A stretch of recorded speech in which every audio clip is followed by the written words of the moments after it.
Hi, my name is Nick, and I'm an engineer on the video team. Today, I'm excited to talk to you about media metadata publishing and playback interactions. So what exactly does that mean? There are a number of places on Apple devices where playback information is displayed and where playback can be controlled. For example, the Now Playing section of Control Center displays the artwork, title, and progress for media that is currently playing on the device. It also lets you play, pause, or even skip forward or backward. Expanding the Now Playing tile shows more details, like the artwork and progress. It also allows you to scrub and increase or decrease the volume. Lock screen also displays the same information and controls, giving users a convenient place to check in on progress, pause, or even AirPlay to another device without needing to unlock. No matter what device is playing, the Now Playing app on Apple Watch provides the same experience. It even has an Apple TV remote built in. On tvOS, when using AVKit, the info overlay when controls are presented will show title and chapter information.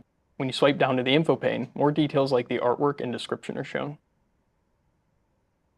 Holding the TV button on your Apple TV remote shows Control Center, which like iOS, has a Now Playing tile that also can be expanded. When audio content starts playing from the background on tvOS, be it from pressing the play button on the remote or from selecting to track in the music app from another device, a notification with the Now Playing information is presented. Additionally, after a brief period of inactivity on tvOS when playing audio, a full screen overlay showing what's currently playing is presented. Lastly, on iOS, the Control Other Speakers and TVs button lets you view the Now Playing information on all of your devices, as well as control playback. With the growing number of devices and UIs where Now Playing information is presented and where playback can be controlled from, properly publishing Now Playing information and responding to remote commands is more important than ever. Over the course of the rest of this session, we will cover responding to playback interactions in the form of remote commands, automatic metadata publishing, publishing with AVKit, and manual publishing. When using AV Foundation for media playback, the best way to publish Now Playing metadata and respond to playback interactions is using the MP Now Playing session class. Historically, this class has only been available on tvOS, but is now available on iOS 16. It is used to represent a distinct playback session and offers control over Now Playing status if your app contains multiple active sessions. It supports both manual metadata publishing as well as the new automatic publishing available in iOS and tvOS 16. MP Now Playing session shouldn't be used on tvOS when using AVKit, which has its own automatic publishing mechanisms we'll cover later in the session. Being the Now Playing app means that your app is what will populate Control Center, lock screen, etc., and receive the playback controls when the user, for example, presses pause from one of those interfaces. With MP Now Playing session, you can represent multiple concurrent playback sessions within a single app. However, when using multiple sessions, your app must promote one as the active session that will appear throughout the system when remote controlling your app. For example, with picture-in-picture, you may have two concurrent playback sessions, where the full screen playback should be considered the active Now Playing session. The system also has a few heuristics to qualify apps as Now Playing eligible. First, you must register a handler for at least one remote command. As you can imagine, an app that won't respond to any playback interactions is most likely not an ideal candidate to show up as a Now Playing app. Second, your app's AV audio session must be configured with a non-mixable category and category option. Mixable playback categories and options are generally used when playing back notifications, and therefore this is a good indication to the system that whatever is playing is also not a good candidate for Now Playing. Here's a few examples to help understand playback sessions. In this example, there is a single piece of content playing, so this will be represented using a single MP Now Playing session. If your app supports PIP, you would have two MP Now Playing sessions, one for the main player and one for the PIP playback. A more complex scenario would be a single MP Now Playing session that has several players. In this example, we have 4 players, one in each quadrant, showing the different points of view for the same race. Players added to the same MP Now Playing session should always be part of the same content. And here's how each of these example sessions would be instantiated. The first, we're just playing a single piece of content, so we have the single session with a single player. The second example is using picture-in-picture, so we have 2 sessions, each with a single player. The first being the full screen content, and the second being the content in PIP. The last example, the multi-view race, is represented with a single session with 4 players.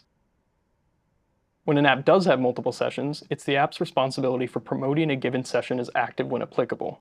For example, if media is playing in picture-in-picture, if the user expands it to be full screen, the previously full screen session should no longer be active or now playing, and the PIP session that is now full screen should become active.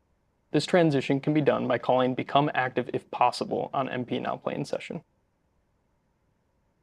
Now that we've covered the basics of setting up instances of MP now playing session and controlling the now playing session, let's talk about receiving and responding to remote commands, be it from lock screen or from a HomePod in another room. Let's start off with a basic example of registering for the play and pause command. Doing so will enable your app to receive callbacks when the user presses play or pause from another device, or issues that command using Siri. First, we instantiate our MP now playing session. Since we only have one session, we don't need to invoke the become active if possible method. When you only have one session, it will be the default session when your app is the now playing app. Each MP now playing session instance has its own MP remote command center instance, which is used to declare which remote commands your playback session can respond to. Next, we add a handler for the play command, where we invoke the play method on our player and return success. Then, we do the same for the pause command. You should add handlers for every command that your app supports and that is applicable for the currently playing content. Another example is a skip forward and skip backward command. This command should be used for most content and wouldn't be applicable, for example, live streams where jumping forward isn't possible. First, we have to indicate what our preferred intervals are, or the number of seconds we prefer to jump in either direction. In this case, we use 15 seconds. Then, similar to what we did for the play and pause commands, we add a handler that will be invoked when the user presses the skip forward button or asks Siri to skip forward. In our handler, we will be receiving an MP skip interval command event. So first, we will cast the event to that type. We then calculate the new elapsed time by taking the current time and the interval provided to us in the MP skip interval command event, seek to it, and return success to indicate that we jumped to the new position. It's also possible that your app has situations where a command is temporarily not allowed, for example, skipping forward while in an advertisement. In that case, the skip forward command can be disabled. Now that we're responding to remote commands, we will cover automatic metadata publishing. Automatic publishing takes the hard work out of keeping metadata accurate by automatically maintaining metadata properties it can observe directly from the player, such as duration, the current elapsed time, the playback state, and playback progress. If the content has ads baked into it that shouldn't contribute to the total duration and elapsed time, it can also take care of calculating the net time and report that instead. Other metadata, such as the title, description, and artwork, can be added to the AV player items directly using the now playing info property. In this example, we will use automatic publishing to do the bulk of the work and set the title and artwork ourselves. First, we create a new MP media item artwork instance, passing in the artwork image. Most apps will perform a network request to fetch this. Then, we set the string title of the content. Then we take our artwork and title and set them as the now playing info dictionary on the current player item using MP media item property title and MP media item property artwork. Now playing metadata can consist of both MP media item properties and MP now playing info properties. Lastly, we create our MP now playing session instance passing in our player and set automatically publish now playing info to true. Once automatically published now playing info is set to true, the MP now playing session instance will begin observing the player for state changes such as scrubbing, play pause events, or the current player item changing. Here's another example where we will show how to use automatic publishing for instances where ads are baked into the asset, and you don't want the total duration or current elapsed time to include ad time. To do this, we'll create instances of MP ad time range for every ad that we have baked in. In this example, we have a single 30-second ad that starts at the very beginning. So we create it with a starting point of 0 and a duration of 30 seconds. Similar to how we did the title and artwork earlier, we simply add an array of MP add time ranges to the now playing info dictionary on the player item using the MP now playing info property add time ranges. Then, just as we did before, create the MP now playing session and enable automatic publishing. Next is metadata publishing with AVKit. Publishing now playing metadata with AVKit on tvOS works very similar to MP now playing session. Metadata is added directly to the AV player item, and values like elapsed time, duration, and playback state are published and kept up to date for you. The metadata gathered from the player and asset directly, combined with the metadata provided by your app on the AV player item, are used to populate the info pane in the player UI. AVKit also takes care of registering for and responding to remote commands. Using AVKit is the best and easiest way to integrate with the platform features we've discussed so far, as well as others such as AirPlay and picture-in-picture. Setting the metadata when using AVKit is done using the external metadata array on the AV player item, which consists of the AV metadata item instances to describe your content. You usually end up setting 3 values on each AV metadata item. First, the identifier, which is the key to indicate what metadata the AV metadata item represents. For example, AV metadata common identifier title for the content title, or AV metadata common identifier artwork for the artwork. Second is the value. For title, this would be a string containing the title. For artwork, this would be an NSData instance containing image data. The data type is used to indicate the format of the artwork provided. If it contained JPEG data, CM metadata base data type JPEG would be used. Lastly, the extended language tag is used to indicate the language used for strings, such as the title and description. Most of the time, the value UND should be used here to ensure all audiences see the same values. You may be tempted to use EN-US if the values are in English, but doing so would cause devices with the language set to any other language, such as Spanish, to not show the metadata. Here, we have an example where we are setting the artwork and title. First, we grab the artwork image data from our bundle. Most apps will fetch this from a network resource.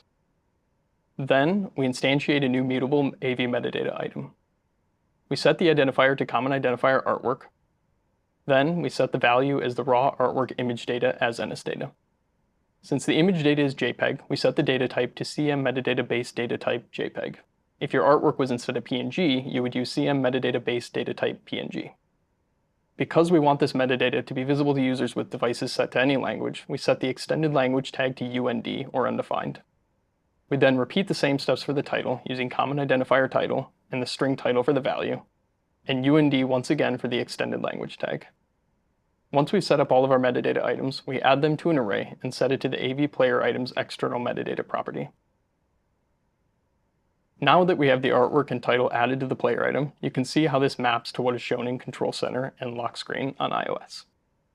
Like artwork, there are other metadata types that can be set, such as the description, subtitle information, and content rating. Your app should set as many of these as possible to provide the user with as rich of an experience as possible. So far, we've covered automatic publishing with MP Now Play in Session and publishing with AVKit. But MP Now Play in Session and its automatic publishing feature require passing an AV player instance to it. That may not be an option for all apps, and manual publishing is still possible. Publishing manually requires that you provide values for all metadata. Unlike automatic publishing, information such as elapsed time and playback rate can't be determined by the system for you. This means that you have manual, fine-grained control over low-level playback state, and your app is responsible for keeping it accurate over time as playback changes. Note that registering for and responding to remote commands is still required as well, and because we are not using MP Now Play in Session, the shared instance of MP Remote Command Center must be used. Here's a basic example showing how to update the Now Play in Info dictionary. First, we create an MP Media Item Artwork instance containing the image, similar to what we did for automatic publishing. Then, we create a dictionary containing the metadata that we have available. In this case, we set the title, artwork, and the player values duration, elapsed time, and playback rate. We then set it on the MP Now Play in Info Center default instance. Updates to this metadata should be made anytime significant changes happen during playback, such as play or pause, the user scrubs forwards or backwards, or a new piece of content begins playing. You do not need to update elapsed time periodically. The system will always infer the correct elapsed time based on how much time has passed since the last update. Now that you are familiar with all of the different ways to publish Now Play in metadata and respond to remote commands from other devices and interfaces, you should integrate to maximize the user experience. It's easier than ever. Existing integrations can benefit too. Switching to automatic publishing is an easy way to prevent future regressions and minimize the amount of code you must maintain. For more information, see Media Player on developer.apple.com. Thanks for watching.